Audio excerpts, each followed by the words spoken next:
Eu não me lembro do momento em que me levaram, só do som seco das botas no chão de pedra e do vento cortando o silêncio, como se o mundo tivesse parado de respirar.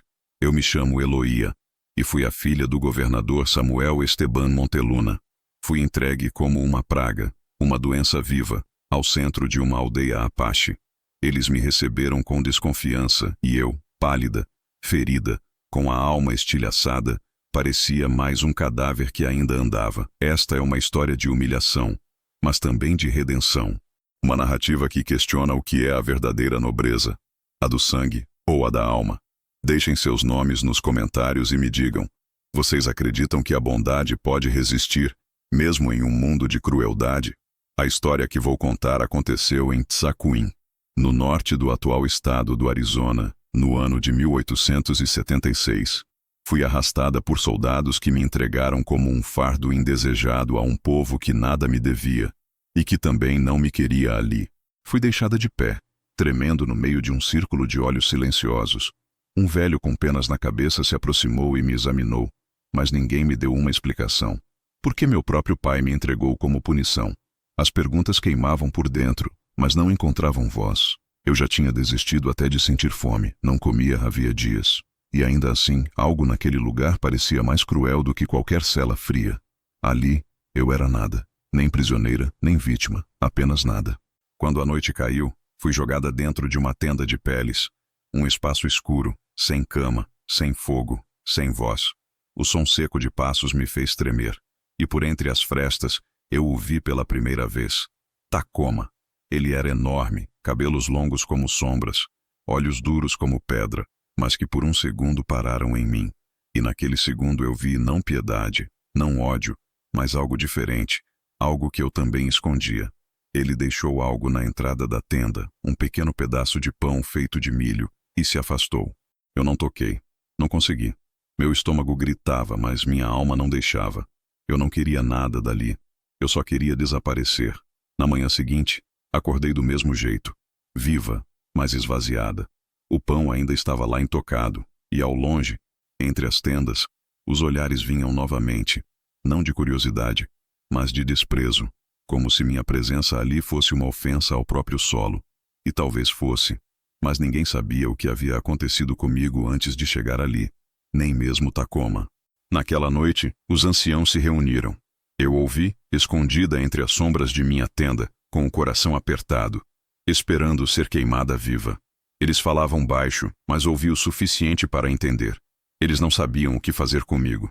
O governador nos entregou uma oferenda indigna, disse o mais velho, chamado Chaska. Mas ele cumpriu o acordo, respondeu outro mais jovem. Pediu-se algo que para ele não tivesse valor. Ele nos deu a filha.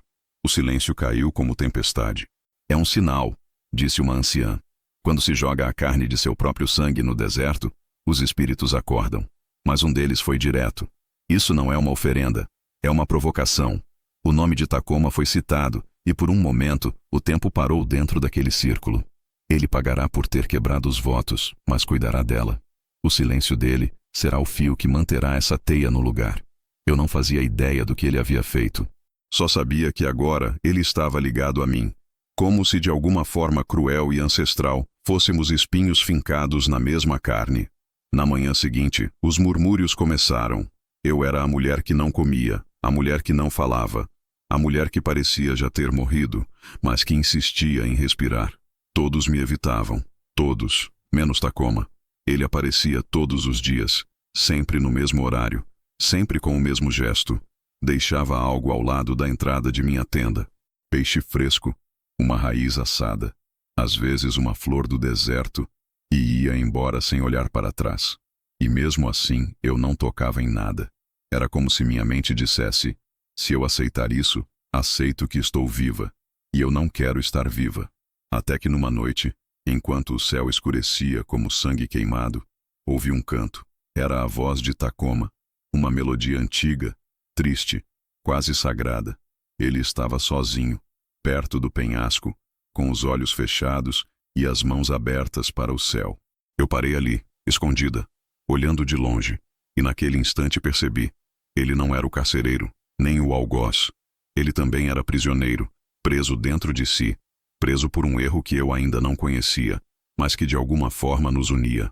Voltei para minha tenda e, pela primeira vez, o pedaço de peixe que ele havia deixado naquela manhã, eu comi devagar, com culpa, mas com fome. Fome de algo que ia muito além da comida. O nome dele começou a circular mais do que o meu. Tacoma, sempre dito com um tipo de reverência contida e também com desconfiança. Na cultura Apache, o silêncio fala mais do que qualquer palavra. E Tacoma era um homem de silêncios. Certa manhã, o ancião Chasca entrou em minha tenda. Você não pertence a este lugar, disse ele num espanhol arrastado. Mas está aqui e vai viver. Tacoma cuidará de você, e você não fará perguntas. Eu apenas assenti. Meus ossos estavam pesados demais para discutir, mas minha mente já começava a querer saber. Tacoma chegou naquela tarde, e pela primeira vez entrou na tenda. Ele não falou, só sentou ao meu lado, mantendo a distância. Colocou uma tigela com água e um pequeno pano e começou a limpar meus braços, onde a pele rachava por causa do calor. Foi ali que vi as cicatrizes no corpo dele. 2 nas costas, longas, profundas. Uma punição. Então ele falou. Eles me escolheram porque acham que não sinto mais nada. A voz era baixa, rouca, cheia de areia e passado. Você sente? Perguntei. Ele não respondeu. Apenas me olhou. Um olhar direto que me fez desviar. Com o tempo descobri mais. Ele havia salvado um homem branco ferido, desobedecendo a uma ordem sagrada. O homem havia invadido uma área protegida. Tacoma, guiado por compaixão, o escondeu e cuidou dele. Aquilo quase custou a vida de 2 crianças que foram pegas por batedores armados no caminho de fuga do estrangeiro. Tacoma foi punido com açoites. Perdeu o direito de liderar caçadas. Nunca mais poderia participar dos rituais dos guerreiros. E agora, deram a ele uma mulher inútil e doente, como se ele fosse o único que suportaria carregar um erro vivo. Mas o que ninguém sabia era que nós 2 éramos erros em forma de gente. Naquela noite, eu não consegui dormir. Fiquei sentada, olhando para as mãos dele enquanto ele dormia do lado de fora da tenda. Mãos grandes, calejadas, que agora eram minhas únicas âncoras no mundo. Ele tinha sido punido por ter compaixão e eu por ter amado quem não devia. Mas naquela aldeia, agora havia outro nome que queimava diferente. Tacoma. E o estranho era, quanto mais eu descobria dele, mais sentia que talvez, só talvez, eu ainda pudesse encontrar alguma parte de mim que valesse a pena salvar. O tempo ali parecia diferente.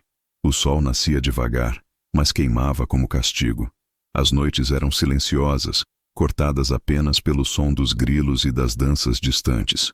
Eu via pela fresta da tenda os outros vivendo, comendo, rindo, andando descalços na terra quente, como se aquilo fosse casa.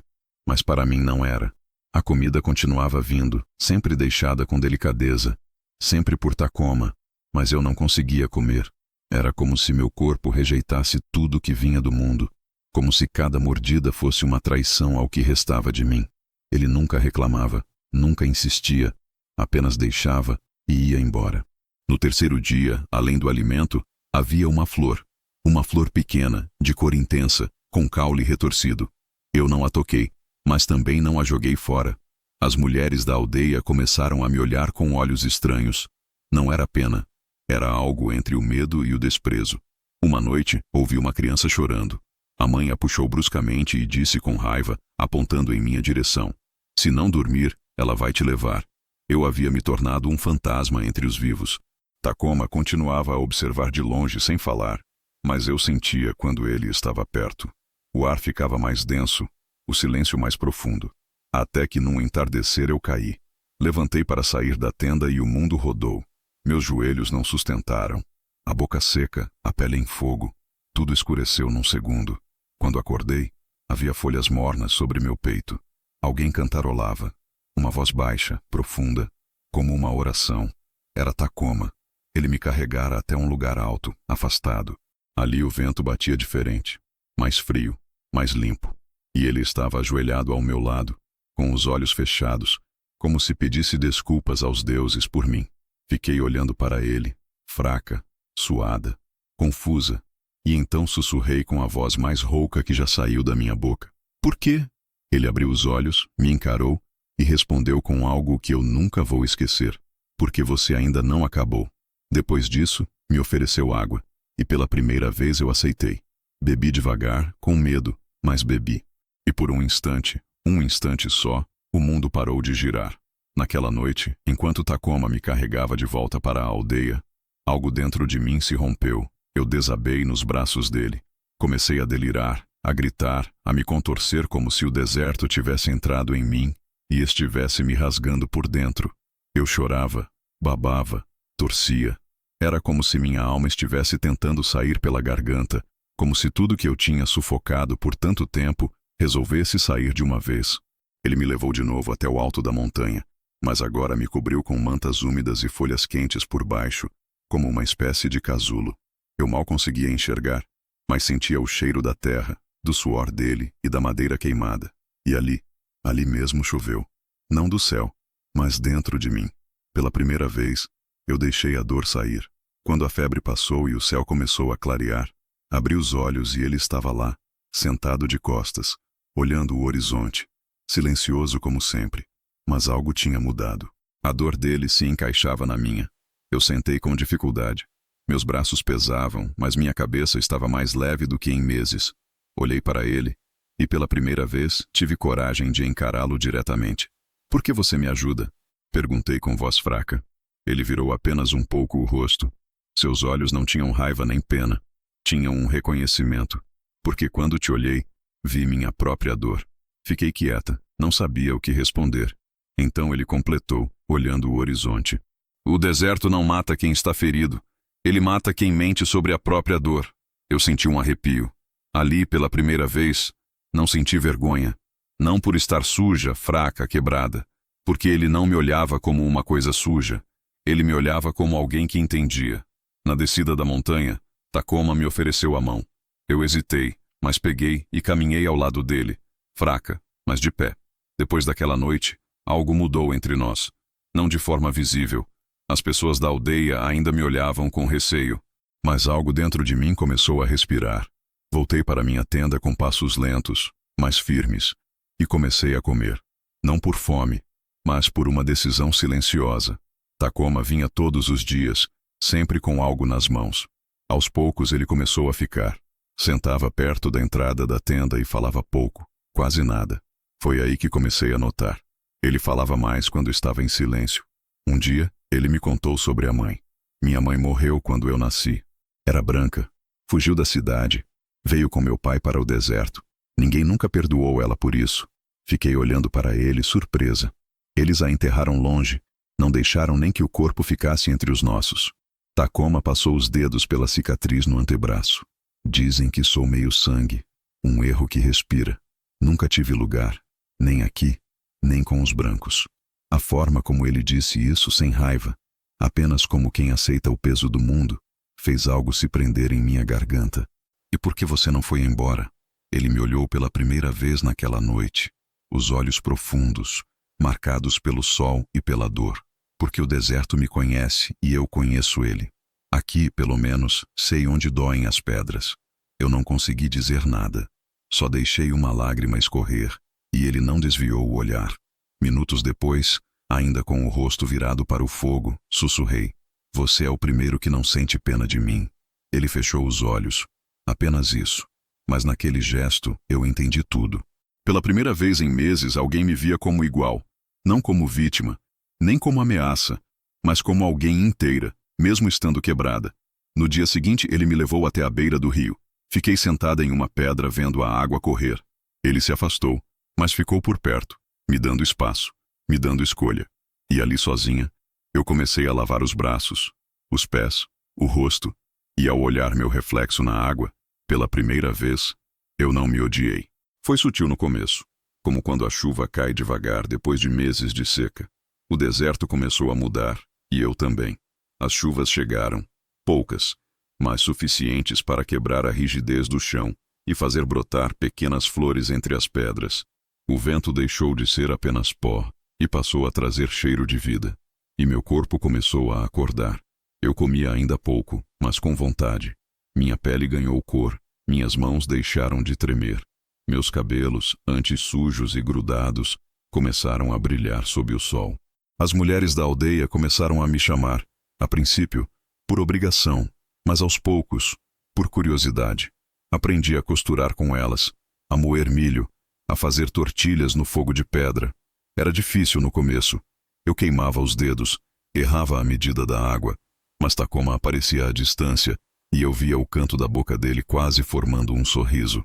Um dia, uma menina pequena me deu um colar feito de sementes vermelhas. Só isso.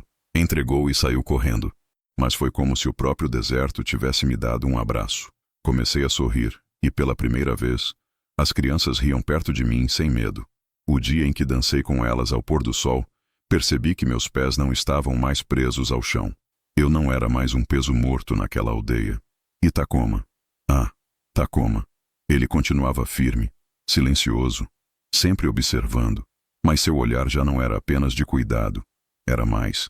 Era fome contida, era desejo respeitoso, era admiração. Uma tarde depois que voltamos do rio, ele me entregou uma pedra polida, esculpida à mão. Era uma figura feminina, simples, mas bela. A barriga era arredondada, uma representação de fertilidade, de renascimento. É você? Ele disse. Fiquei sem fala. O presente pesava na minha mão como ouro. Mas eu ainda estou quebrada. Murmurei. Não, agora você é barro fresco. Pode tomar qualquer forma.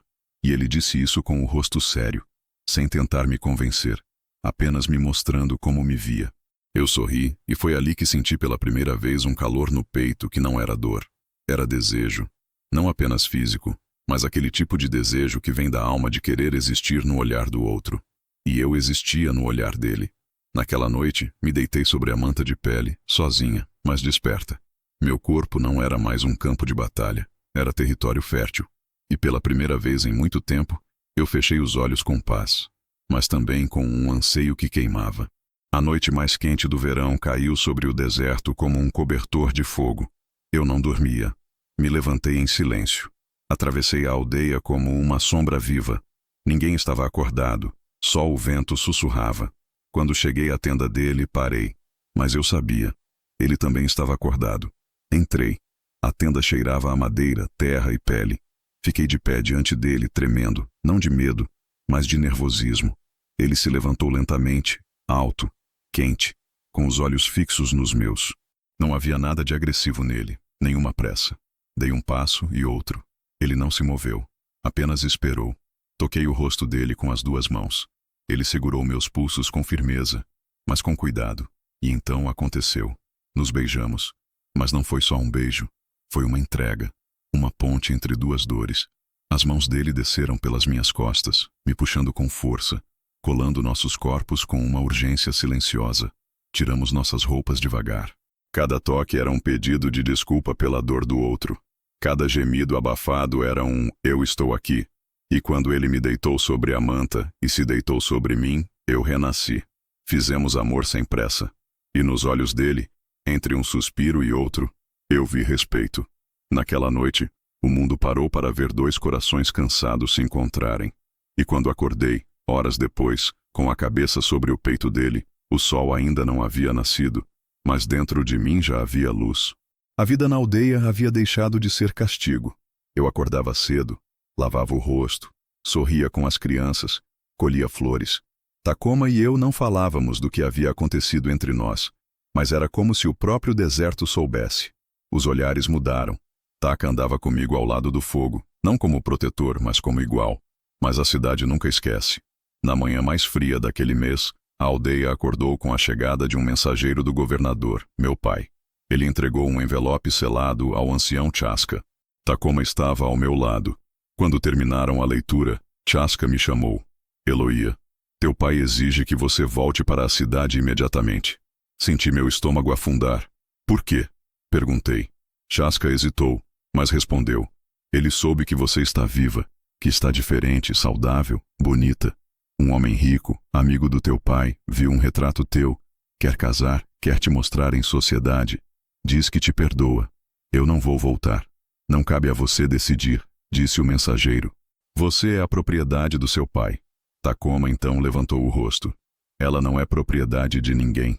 Ele disse num espanhol duro, quase cuspido. O mensageiro pôs a mão na arma. Os guerreiros da aldeia se aproximaram, mas Chaska interveio. Não é com violência que se resolve um laço de sangue. Tacoma me levou até minha tenda. Eles querem me trancar de novo? Eu disse.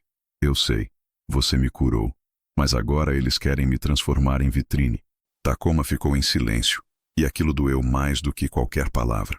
Diga algo, pedi. Qualquer coisa.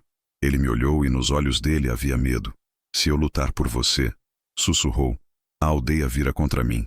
E se eu não lutar, meu coração morre. Eu chorei ali na frente dele, e ele, pela primeira vez, não soube o que fazer. Naquela manhã, o céu amanheceu turvo. A aldeia, antes tranquila, fervia em silêncio. Quando os homens da cidade chegaram, armados com ordens escritas, nem mesmo os guerreiros da aldeia ousaram se opor. Eu fui levada à força. Eles me amarraram as mãos. Tacoma apareceu no centro da aldeia.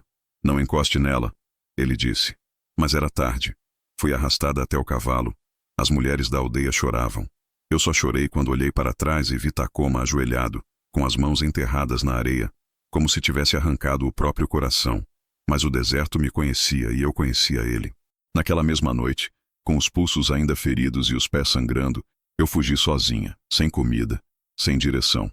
Atravessei as pedras, me cortei nos espinhos. Minhas pernas fraquejaram, mas eu fui. Fui porque meu corpo sabia o caminho de volta. 2 dias depois, caída no chão quente, com os lábios rachados e o peito arfando, eu deixei a vida escapar dos olhos.